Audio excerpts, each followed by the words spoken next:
What's up, ladies and gentlemen of the internet? How are you guys doing? Today, we're taking a look at a wide variety of watches to try to, determine which is the best triathlon watch on the market currently. And that's, as of now, April 2021. So we're gonna look at watches from GARMIN, from Polar, from WAHOO, and from COROS. And we'll talk about the strengths of each watch, and ultimately which one I think is the best option for triathletes. Now, quick disclaimer here, this is gonna be a mix of watches that I've both paid for with my own money and watches that manufacturers have sent to me for the purposes of reviews like this one. Now, these companies have never paid me to review a watch, they've never sponsored a video, and they don't ever get to preview any of the videos before you guys get to see it right here on YouTube. And when companies do send me stuff, I do always try to pass it along to you guys in the form of a giveaway. I have most of the watches on hand here that we're gonna talk about, but there might be one or two that I've just already mailed off to one of those lucky winners. So let's start with the lowest price option and then just work our way up. And the lowest price option that I have is the COROS Pace 2. It's priced at $200. Now, $200 might seem like a lot to you guys, and it is, it's a lot of money. But keep in mind that most of the triathlon watches that I'm seeing on the market right now are kind of in that $500 range, which is crazy expensive, but it is what it is. I don't have control over the marketplace. But the COROS Pace 2, I would say punches way above its price point in my opinion. It's not perfect for swimming. It doesn't have drill mode, for example, but a lot of the watches that I'm gonna be talking about here are not ideal for lap swimming. But this watch does have Bluetooth and ANT+, so it'll connect to everything, and it still only weighs in at either 29 grams or 30 grams, just kind of depending on which watch band you have with it. Lastly, this watch also provides running power, which is phenomenal for a watch, at this price point.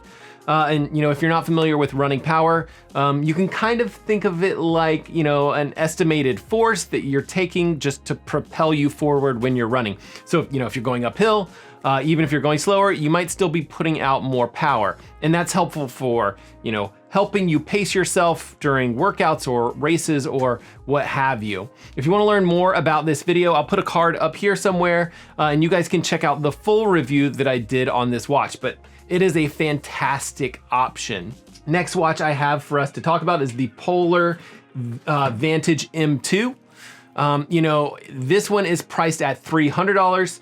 It comes with all of the updated software from Polar, meaning it has Polar's Fit Spark, which is going to give you suggested workouts right on the device. It's gonna give you FuelWise, which is one of those things where you can set reminders for food and drink on long activities. It's also gonna have all the new widgets like weekly activities and weather and very good detailed sleep metrics, which is something that I really love from Polar.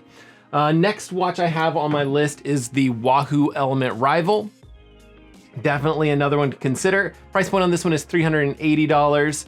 And it's kind of the first multi-sport watch from WAHOO that they've made, and it does have some interesting features. WAHOO has come up with what they've called their touchless transition feature, where you can just start your watch at the beginning of a triathlon and then stop it at the end of the race, and it'll actually go through and figure out all of your splits and your transitions. For example, like when you've stopped swimming and then you switch onto the bike or you go onto the run, it'll figure out all of those splits for you. And while this watch isn't really as full featured as some of the other watches that I'm gonna talk about today, I do think that it's cool that WAHOO is doing things differently. Next watch that I wanted to mention was the GARMIN FORERUNNER 745. Now, I'm probably gonna take some heat for this one, but when it comes to features and just overall robustness of watch ecosystems, I think that GARMIN has an advantage over some of the other watch companies on this list. The 745, you're gonna get extremely accurate GPS tracking. It's actually the most accurate that I've ever tested. But the watch also comes with suggested workouts and track mode and pulse ox. VO2 max estimation, Garmin Pay, the ability to store music on the device so that you can leave your phone at home and go for a run and listen to stuff. And the Garmin watches do tend to be very good and very customizable, and really more customizable than the brands that I'm gonna talk about on this particular video.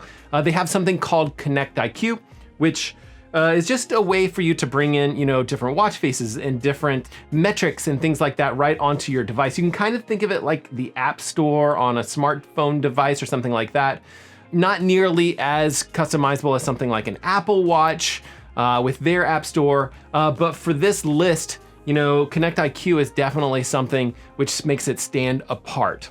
Now, another polar watch to consider is the Vantage V2. It's a little bit nicer than the Vantage M2, and the watch body itself feels nicer. It has a barometer, a compass, it has a touch screen. You get 40 hours of GPS usage instead of 30 like the M2.